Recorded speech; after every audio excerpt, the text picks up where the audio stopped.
प्यारे बच्चों, सुप्रभात। आज हम करेंगे अगला पाठ जिसका नाम है कैसे करें कहानी का नाट्य रूपांतरण। यानी कोई कहानी है हमारे पास और उसका नाटक कैसे बनाया जाएगा, ये इसमें बताया गया है। इस पाठ में हम पढ़ेंगे कहानी और नाटक का संबंध, कैसे बनाएं कहानी को नाटक, नाट्य रूपांतरण की चुनौतियां। न ठेठ हिंदी न खालिस उर्दू, जबान गोया मिली जुली हो, अलग रहे दूध से न मिश्री, डली डली दूध में घुली हो। कहने का आशय है कि जो कहानी है उसके लिए भाषा महत्वपूर्ण नहीं है। भाषाओं का ठीक वैसे इस्तेमाल करना चाहिए जैसे दूध में मिश्री मिल जाती है।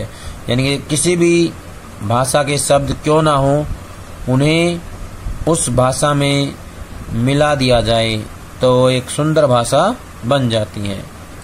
नारायण प्रसाद बेताब द्वारा कही गई है ये बात। पारसी थिएटर के मशहूर नाटककार रहे हैं। अब पढ़ेंगे पाठ के बारे में। प्रत्येक कथा साहित्य में मूलतः एक कहानी होती है। जो भी साहित्य होता है, कथा साहित्य, उसमें कहानी होती है। भाषा भी एक जैसी होती है, फिर विधाओं का स्वरूप अलग अलग क्यों? वे कौन से तत्व हैं जो इन विधाओं के अलग अलग स्वरूप को निर्धारित करते हैं? क्या विधा बदलने से काव्यगत प्रभाव और आस्वाद में भी बदलाव आता है? साहित्य की अलग अलग विधाओं का अलग अलग स्वरूप होता है। न केवल उनकी रचना प्रक्रिया अलग होती है, बल्कि उनके तत्व भी अलग अलग होते हैं। भाषा का प्रयोग भी विधा बदल जाने पर परिवर्तित हो जाता है। इसके साथ साथ यह तथ्य भी महत्वपूर्ण है कि साहित्यिक विधाओं का स्वरूप समय और आवश्यकता के अनुसार बदलता रहता है। विधाओं में अलग अलग आदान प्रदान की प्रक्रिया चलती रहती है। कहानी का नाटक में रूपांतरण करने के लिए सबसे पहले कहानी और नाटक में वैविध्य तथा समानताओं को समझना आवश्यक है। वैविध्य होता है विभिन्नता, अनेकता। समानता होता है समान होना, एक जैसी बातों का होना।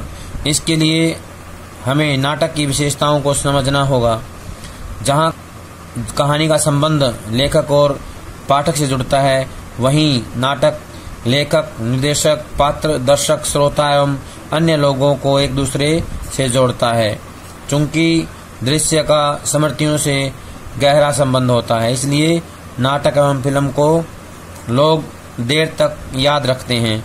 यही कारण है कि गोदान देवदास उसने कहा था, सदगति आदि के नाट्य रूपांतरण कई बार हुए हैं और कई तरह से हुए हैं।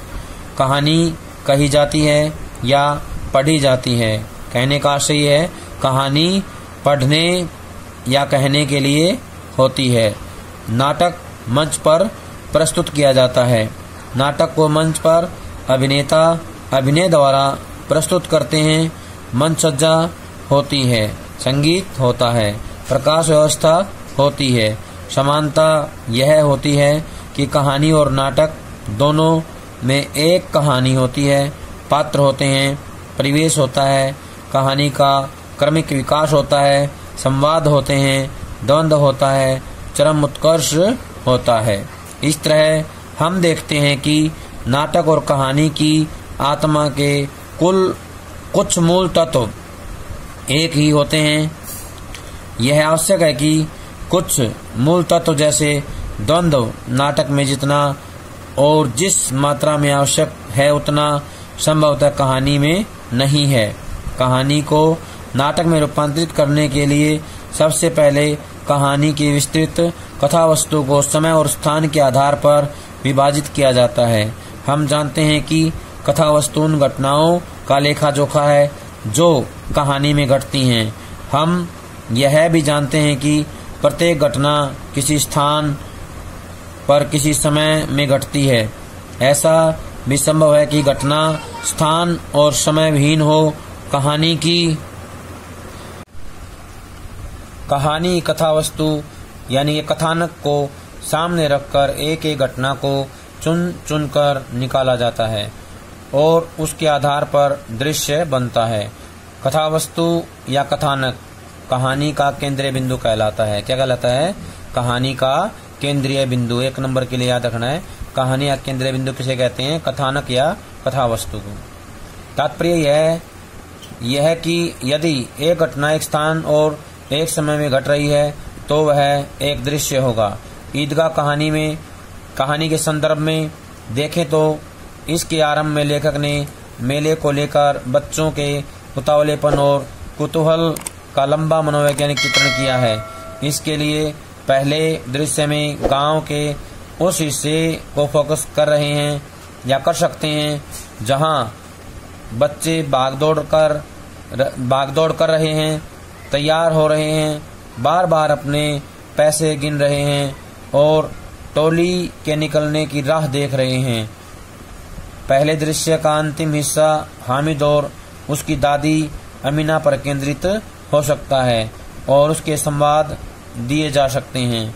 स्थान और समय के आधार पर कहानी का विभाजन करके दृश्यों को लिखा जा सकता है। यह देखना आवश्यक है कि प्रत्येक दृश्य का कथानक के अनुसार औचित्य हो। औचित्य होता है उद्देश्य पूर्ण जो है दृश्य ही हमें लेने हैं, सार्थक दृश्य ही लेने हैं। मतलब यह है कि प्रत्येक दृश्य क्या कथानक का हिस्सा है, क्या उसे निकाल दिया जाए तो कथानक और उसके विकास पर कोई फर्क पड़ेगा। ऐसे दृश्य नहीं हो सकते जो अनावश्यक हों, यानी कि जो बेकार हों। ये नाटक की गति को बाधित करेंगे, रुकावट डालेंगे और नाटक उबाऊ हो जाएगा। यह भी ध्यान रखना चाहिए कि प्रत्येक दृश्य का कथानुसार तार्किक विकास हो रहा है या नहीं। यह सुनिश्चित करने के लिए दृश्य विशेष के उद्देश्य और उसकी संरचना पर विचार आवश्यक है। प्रत्येक दृश्य एक बिंदु से प्रारंभ होता है, कथानुसार अपनी आवश्यकताएं पूरी करता है और उसका ऐसा अंत होता है जो उसे अगले दृश्य से जोड़ता है। कहने का आशय है कि एक दृश्य का अंत दूसरे दृश्य को जोड़ने वाला होना चाहिए, एक के बाद एक दृश्य जुड़ता चला जाना चाहिए। इसलिए दृश्य का पूरा विवरण तैयार किया जाना चाहिए। कहीं ऐसा न हो कि दृश्य में कोई आवश्यक जानकारी छूट जाए या उसका क्रम बिगड़ जाए। इस प्रकार हम देखते हैं कि नाटक ही में नहीं बल्कि नाटक के प्रत्येक दृश्य में प्रारंभ, मध्य और अंत होता है। दृश्य कई काम एक साथ करता है। एक और वह कथानक को आगे बढ़ाता है तो दूसरी ओर पात्रों और परिवेश को संवादों के माध्यम से स्थापित करता है। इसके साथ साथ दृश्य अगले दृश्य के साथ या अगले दृश्य के लिए भूमिका भी तैयार करता है, यानी कि जो एक दृश्य होता है वो अगले दृश्य के लिए भूमिका तैयार करेगा, भूमिका को बनाएगा। हो सकता है कि कुछ ऐसे दृश्य बनते हों जिनमें लेखक ने केवल विवरण दिया हो और उसमें कोई संवाद न हो। ऐसे दृश्यों का भी पूरा खाका तैयार कर लेना चाहिए। खाका होता है नक्शा, हमें नक्शा बना लेना चाहिए।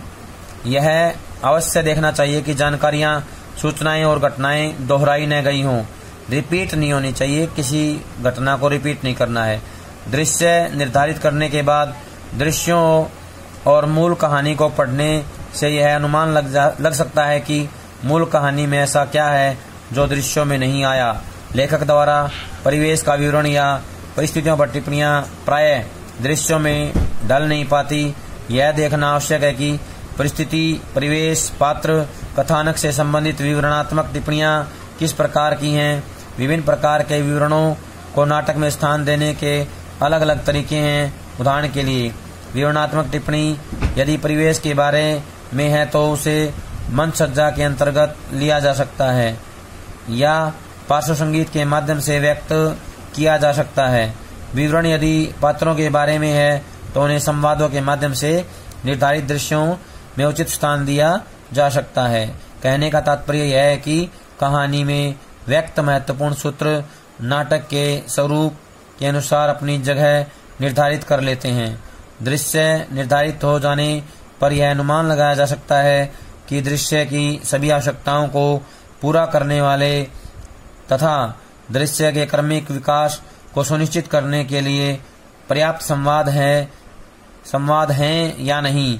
यदि पर्याप्त संवाद नहीं है तो उन्हें लिखने का काम किया जा सकता है। सबसे पहली और महत्वपूर्ण शर्त यह है कि नए लिखे संवाद कहानी के मूल संवादों के साथ मेल खाते हों, यानी कि जो नए संवाद तैयार किए गए हैं वो मूल कहानी से मिलने चाहिए। दूसरी महत्वपूर्ण बात यह है कि उनके लिखे जाने का 100% औचित्य हो, यानी कि पूरी तरह से औचित्यपूर्ण होने चाहिए, उद्देश्यपूर्ण होने चाहिए। तीसरी बात जो ध्यान में रहे वह यह है कि संवाद छोटे, प्रभावशाली और बोलचाल की भाषा में हो। कहानी में छपे लंबे संवाद को पाठक पढ़ सकता है, लेकिन मंच पर बोले गए लंबे संवाद से तारतम्य बनाए रख पाना कठिन होता है, यानी कि दर्शकों में मेल बनाए रखना मुश्किल होता है, दर्शकों के साथ जुड़े रहना मुश्किल हो जाता है। कहानी में चरित्र चित्रण अलग प्रकार से किया जाता है और नाटक में उसकी विधि कुछ बदल जाती है। रूपांतरण करते समय कहानी के पात्रों की दृश्यात्मकता और नाटक के पात्रों में उसका प्रयोग किया जाना चाहिए। कहने का आशय है कि जो कहानी के पात्र हैं वो दृश्य होने चाहिए और उनका प्रयोग नाटक में किया जाना चाहिए। उदाहरण के लिए प्रेमचंद ने ईदगाह कहानी में मेले में जाते हामिद के कपड़ों का जिक्र नहीं किया है और न ही अन्य लड़कों के बारे में कुछ लिखा है, परंतु कहानी से यह अनुमान लगाया जा सकता है कि हामिद के पांव में कुछ नहीं होगा, यानी कि वह नंगे पैर होगा। उसके कुर्ते में पैबंद लगे होंगे। पैबंद होता है कपड़े का दूसरा टुकड़ा लगा देना। जब कपड़ा कहीं से फट जाता है तो उसके ऊपर दूसरा मिलता जुलता कपड़े का टुकड़ा लगा दिया जाता है, उसे बोलते हैं पैबंद।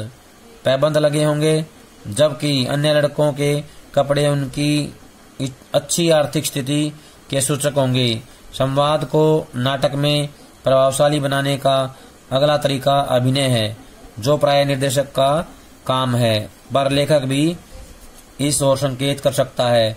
पात्र की भावभंगिमाओं और उसके तौर तरीकों से प्रभाव उत्पन्न किया जा सकता है। कहानी के लंबे संवादों को छोटा करके उन्हें अधिक नाटकीय बनाया जा सकता है। स्थानीय रंग में संवादों को रंग कर चरित्र चित्रण को परिमार्जित किया जा सकता है।